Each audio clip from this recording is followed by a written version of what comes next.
போன வருஷம் இதெல்லாம் எனக்கு தெரிஞ்சிருந்தா நல்லா இருந்திருக்கும்னு நினைக்கிறேன்.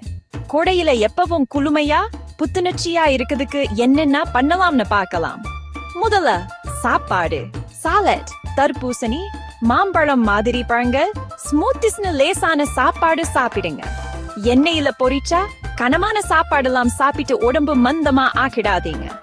வெயில் காலத்துல தயிர், ஐஸ் மிட்டாய், ஃப்ரீஸ் பண்ண திராட்சை பழம் மாதிரி குளுமையான ஸ்நாக்ஸ் சாப்பிடுங்க. ரொம்ப முக்கியம். அடுத்து சுத்தம் சுகாதாரம். நிறைய வியர்த்தா உடற்பயிற்சிக்கு அப்புறம் நாளுக்கு 2 தடவை குளிங்க. டால்கம் பவுடர் அல்லது ஆன்டி சேப்பிங் கிரீம் பயன்படுத்துங்க. காத்து புகுந்து போற மாதிரி காட்டன் துணிகளை போட்டுக்கங்க. வெளியில போகும்போது ஒரு சின்ன travel face wipes, sunscreen, lip balm, deodorant, hand sanitiser எல்லாம் எடுத்துட்டு போங்க. காலையில சீக்கிரமா இல்லன்னா சாயங்காலம் கொஞ்சம் லேட்டா வெளியில போங்க. எங்க போனாலும் நிழல இருக்க இடத்தை பார்த்து உட்காருங்க. இப்போ அழகுக்கு டிப்ஸ்.